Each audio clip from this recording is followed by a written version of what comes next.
अंगद रामायण काल के किष्किंधा के राजा बाली के पुत्र थे और सुग्रीव के भतीजा थे। रावण की लंका को ध्वस्त करने वाले राम सेना के एक प्रमुख योद्धा थे। बाली के मृत्यु के उपरांत सुग्रीव किष्किंधा के राजा और अंगद युवराज बना। अंगद अपने दूत कर्म के कारण बहुत प्रसिद्ध हुए। राम ने उनको रावण के पास दूत बनाकर भेजा था। वहाँ की राज्यसभा में कोई भी योद्धा उनका पैर हिला भी नहीं पाया था अंगद का। वाल्मीकि रामायण में प्रमाण है कि अंगद में हनुमान के समान बल, साहस, बुद्धि और विवेक है, परंतु उनमें हनुमान जैसा हृदय की सरलता और पवित्रता नहीं है। अंगद के पिता का नाम बाली था। बाली किष्किंधा के राजा होने के साथ साथ अत्यंत बलशाली थे तथा उन्हें वरदान प्राप्त था कि जो कोई भी उससे युद्ध करने आएगा वो उसकी आदि शक्ति बाली के अंदर आ जाएगी। अपनी इसी शक्ति के कारण बाली ने लंका के राजा रावण को हराकर 6 माह तक उसकी बेइज्जती की थी। अंगद की मां का नाम तारा था, जो हिंदू धर्म के 5 सर्वश्रेष्ठ महिलाओं, जिन्हें हम 5 कन्या के नाम से जानते हैं, उसमें आती है। अंगद के चाचा का नाम सुग्रीव था। अंगद ने अपनी विवाह अवस्था में कई तरह के बदलाव देखे। एक दिन उसे सूचना प्राप्त होती है कि उसके पिता बाली का मायावी राक्षस द्वारा वध कर दिया गया है तथा उसके चाचा सुग्रीव किष्किंधा के राजा बन चुके हैं। उसको कुछ दिनों के पश्चात अंगद के पिता जीवित लौट आते हैं तथा सुग्रीव को देश से बाहर निकाल देते हैं। किष्किंधा के राजा बन जाते हैं फिर से बाली। उसके बाद अंगद के चाचा बाली से छुपकर ऋषिमुख पर्वत पर रहने लगते हैं, जहां उसके पिता ने सुग्रीव पर नजर रखने का कार्य सौंपा होता है। एक दिन अंगद आकर अपने पिता को सूचना देता है कि सुग्रीव से मिलने अयोध्या के दोनों राजकुमार श्री राम और लक्ष्मण आए हैं। कुछ दिनों के पश्चात उसे सूचना मिलती है कि श्री राम ने उसके पिता बाली का वध कर दिया है। वह तुरंत अपनी माता तारा के साथ युद्ध स्थल पर जाता है, जहां वह देखता है कि बाली श्री राम के बाण से घायल हैं, जिसके कुछ ही देर में प्राण निकल जाएंगे। मृत्यु से पहले बाली अंगद को आदेश देता है कि वह जीवन भर श्री राम के आदेशों का पालन करेगा और माता सीता को ढूंढने में उनका सहयोग करेगा। इसके बाद किष्किंधा का राजा पुनः सुग्रीव बन जाता है।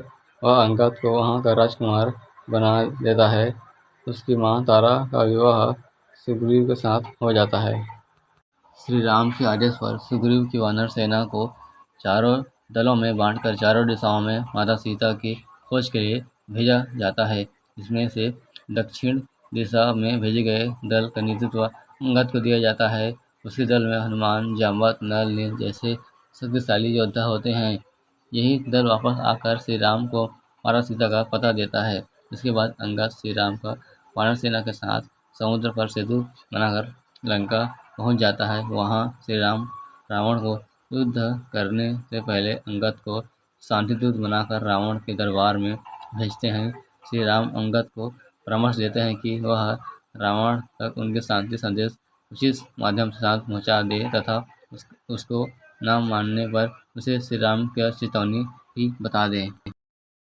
अंगद श्री राम का शांति संदेश लेकर रावण के दरबार में जाता है तो उसे बैठने तक का स्थान नहीं दिया जाता है। यह देखकर वह अपने पूंछ को बड़ा करके रावण से ऊंचा अपना स्थान बना लेता है तथा वहां बैठकर श्री राम को संदेश पढ़ाता है। वह रावण को माता सीता के सम्मान सहित लौटा देने के श्री राम का शरण में जाने का वो कहता है। रावण अंगद का परिचय जानकर उससे सहानुभूति जताता है तथा उसके पिता की मृत्यु के प्रतिशोध से राम और सुग्रीव से लेने की सहायता करने का प्रस्ताव रखता है। इसके साथ ही वह अंगद को किष्किंधा का राजा बनाने का भी कहता है।